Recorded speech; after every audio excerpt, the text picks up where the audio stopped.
দীর্ঘ দেড় দশকের ফ্যাসিবাদী শাসন শোষণ থেকে মুক্তির পর দেশে জনগণের সরাসরি ভোটে জনগণের কাছে দায়বদ্ধমূলক গণতান্ত্রিক সরকার প্রতিষ্ঠিত হয়েছে।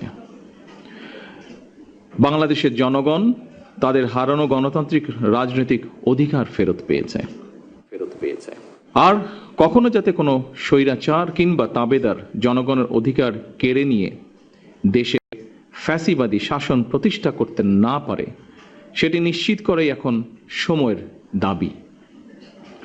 এবং সেই লক্ষ্যেই বর্তমান সরকার দেশের প্রতিটি সাংবিধানিক প্রতিষ্ঠানকে শক্তিশালী করতে যথাযথভাবে পদক্ষেপ গ্রহণের চেষ্টা করছে। আইন বিভাগ, শাসন বিভাগ ও বিচার বিভাগ এই তিনটির মধ্যে সমন্বয় করে দেশে ন্যায় শাসন প্রতিষ্ঠা করা গেলে নাগরিকদের গণতান্ত্রিক অধিকারের সুফল মিলবে। অন্যথায় এই সুযোগ গণতন্ত্র নাগরিকদের মিলবে না। সামাজিক ভারসাম্য, সমতা এবং অধিকার নিশ্চিত করতে ন্যায় প্রতিষ্ঠা আধুনিক রাষ্ট্র ব্যবস্থার অন্যতম উপাদান, যা মূলত নৈতিকতা, আইন এবং মানুষের প্রাপ্য অধিকার প্রতিষ্ঠার একটি মৌলিক দিক। ন্যায়ের শাসন প্রতিষ্ঠায় বিচারকদের ভূমিকাই মুখ্য। এ কারণেই স্বাধীনতার ঘোষক শহীদ রাষ্ট্রপতি জিয়াউর রহমান সংবিধানের ৪র্থ সংশোধনীর মাধ্যমে হরণ করা বাংলাদেশের বিচার বিভাগের স্বাধীনতার দ্বার উন্মুক্ত করেছিলেন। কিন্তু ফ্যাসিবাদী শাসন আমলে বিচার বিভাগকে দলীয় আদালতে পরিণত করা হয়েছিল। আইনের দোহাই দিয়ে শাসন চালালেও তখন দেশের ন্যায় বিচার ছিল না। ২০২৪ সালের আগস্ট মাসে দেশের স্বাধীনতা প্রিয় মানুষ অন্ধকারের শাসন থেকে মুক্তি পায়। সুতরাং বর্তমান সরকার এবার দেশের ন্যায় শাসন প্রতিষ্ঠার মাধ্যমে জনগণের ন্যায় বিচার পাওয়ার অধিকার প্রতিষ্ঠা করতে বদ্ধপরিকর। আদালত হয়রানির জায়গা নয়, বরং ন্যায় বিচার পাওয়ার নিরাপদ স্থল। জনমনে এমন বিশ্বাস দৃঢ় হলে সমাজ থেকে মব ভায়োলেন্স ও দূরীভূত হবে বলে আমি ব্যক্তিগতভাবে বিশ্বাস করি।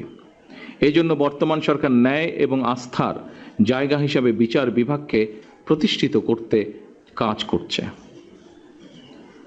প্রিয় সুধীবৃন্দ, দুর্নীতিমুক্ত, স্বচ্ছ ও স্বাধীন বিচার ব্যবস্থা প্রতিষ্ঠার মাধ্যমে বিচার প্রক্রিয়ায় জনগণের হয়রানি লাঘব করতে সরকার বিচার প্রশাসন ও বিচার প্রক্রিয়াকে সম্পূর্ণরূপে ইলেকট্রনিক ব্যবস্থায় রূপান্তরের অংশ হিসাবে বিচার ব্যবস্থার আধুনিকায়নে ই বেইল বন্ড পদ্ধতির বাস্তবায়ন কর্মসূচি অব্যাহত রেখেছে এবং যার ফলশ্রুতিতে আজ 7টি জেলায় এই প্রক্রিয়াটি চালু হলো।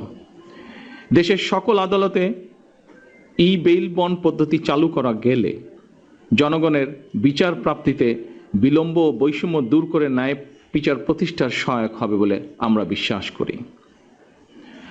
ন্যায় বিচারে বিলম্ব করা মানেই ন্যায় বিচারকে উপেক্ষা বা অস্বীকার করা। আমি আশা করি বিচার বিভাগ, কারা কর্তৃপক্ষ এবং সংশ্লিষ্ট সকল প্রতিষ্ঠান আন্তরিক উদ্যোগ নিয়ে ই বেইল বন্ড ব্যবস্থাকে এগিয়ে নিয়ে যাবেন। আদালত থেকে জামিন পাওয়ার পর আদালতের বিভিন্ন দপ্তর ঘুরে জামিননামা হাতে পৌঁছতে কয়েকদিন সময় লাগার কারণে সংশ্লিষ্ট ব্যক্তির কারামুক্তি হতে দেরি হয়। বর্তমান সরকার রাষ্ট্র এবং সমাজে আইনানুগ ন্যায় বিচার প্রতিষ্ঠা করতে চায়। ন্যায় বিচার প্রতিষ্ঠার জন্য প্রয়োজন ন্যায়পরায়ণ বিচারক।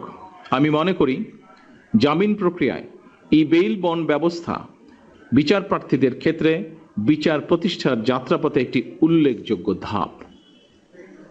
উপস্থিত আইনজীবী বৃন্দ, জামিনের নথি অনলাইনে দাখিল করার ইলেকট্রনিক জামিননামা বা ই বেইল বন্ড পদ্ধতির মাধ্যমে অল্প কিছু সময়ের মধ্যেই জামিননামা সংশ্লিষ্ট ব্যক্তির কাছে পৌঁছে যাওয়ার ফলে বিচার প্রার্থীদের হয়রানি লাঘব হবে ইনশাআল্লাহ। আগে একটি জামিননামা সম্পন্ন করতে আদালত থেকে জেলখানায় পৌঁছানো পর্যন্ত আইনজীবী, মোহরি, ম্যাজিস্ট্রেট, পুলিশ, পিয়ন সহ নানা পরিক্রমায় কমপক্ষে 13টি ধাপ পার হতে হতো।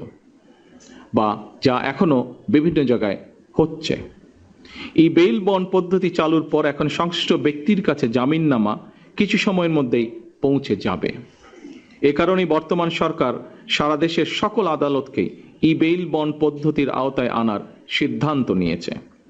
এরই অংশ হিসাবে আজ থেকে বগুড়া, ঝিনাইদহ, যশোর, মাগুরা, রাজশাহী, নাটোর ও কুষ্টিয়া এই কটি জেলাতে আদালতের কার্যক্রমে ই বেইল বন্ড পদ্ধতি চালু করা হলো। এর ফলে জামিনপ্রাপ্ত ব্যক্তি জামিন পাওয়ার পর কারামুক্তির ক্ষেত্রে হয়রানি লাঘব হবে। অপরদিকে বিরোধী পক্ষ কিংবা মধ্যস্থতাভোগীদের তৎপরতা কিংবা জামিননামা জালিয়াতির ঘটনার সুযোগও কমে আসবে বলে আমরা দৃঢ়ভাবে বিশ্বাস করি। যেই বিচার বিভাগ থাকবে সম্মানিত উপস্থিতিবৃন্দ, একজন বিচারক যেহেতু জামিন আদেশটি যাচাই করে সরাসরি অনলাইনেই কারা প্রশাসনের কাছে পাঠাবেন, সেহেতু কারা প্রশাসন জামিন আদেশ পাওয়ার সাথে সাথেই সংশ্লিষ্ট ব্যক্তিকে কারা মুক্তি দিতে সক্ষম হবেন। ফলে ই বেইল বন্ড বা ইলেকট্রনিক জামিননামা ব্যবস্থা বিচার ব্যবস্থায় জনগণের অহেতুক হয়রানি এবং দুর্ভোগের অবসান ঘটাবে। ই বেইল বন্ড সিস্টেমকে পুলিশের সিডিএমএস, আদালতের কেস ম্যাজিস্ট্রেট সিস্টেম এবং ন্যাশনাল আইডি কার্ড ভেরিফিকেশনের সাথে যুক্ত করার বিষয়টিও আমাদের সরকারের পরিকল্পনার ভেতরে রয়েছে। জনদুর্ভোগ লাঘবের উদ্দেশ্যে বিচার ব্যবস্থার পুরো প্রক্রিয়াটিকেই বর্তমান সরকার কম্পিউটারাইজ সিস্টেমের আওতায় এনে বিচার বিভাগে মডার্নাইজেশনের উদ্যোগ অব্যাহত রাখবে ইনশাল্লাহ। উপস্থিত আইনজীবীবৃন্দ, গায়েবী মামলা, ভুয়া ওয়ারেন্ট এবং ওয়ারেন্ট রিকল না হওয়ার অজুহাতে অতীতে বিরোধী দল বা ভিন্ন চিহ্ন মতের হাজার মানুষকে নানাভাবে হয়রানি করা হয়েছে। বর্তমান সরকার বিচার ব্যবস্থায় অনলাইন প্ল্যাটফর্মের মাধ্যমে প্রোডাকশন ওয়ারেন্ট, রিলিজ অর্ডার এবং থানা থেকে ওয়ারেন্ট রিকলের কাজ সম্পন্ন করবে ইনশাল্লাহ। এটি করা সম্ভব হলে এক জেলার অভিযুক্ত আসামি অন্য জেলায় গ্রেপ্তার হলে অনলাইনে দ্রুত উপনথি প্রেরণের মাধ্যমে জামিন শুনানি সহজ করা হবে। ফলে পুলিশি হয়রানি বা ভুয়া ওয়ারেন্টের মাধ্যমে সাধারণ মানুষকে বন্দী করে রাখার যে অপসংস্কৃতি, তা উৎপাটন করা সম্ভব হবে বলে আমরা বিশ্বাস করি। আমি আইন মন্ত্রণালয়, কারা কর্তৃপক্ষ এবং এই সিস্টেমের নেপথ্যে কাজ করা সকল আইটি বিশেষজ্ঞ ও কর্মকর্তাদেরকে জানাই আন্তরিক ধন্যবাদ।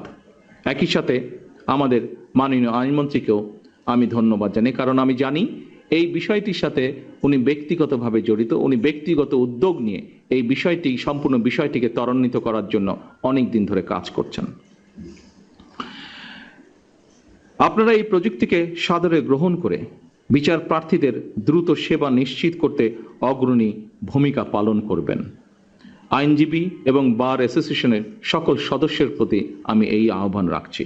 আসুন আমরা সকলে মিলে একটি ন্যায়ভিত্তিক, স্বনির্ভর, সমৃদ্ধ, গণতান্ত্রিক বাংলাদেশ গড়ে তোলার জন্য কাজ করি।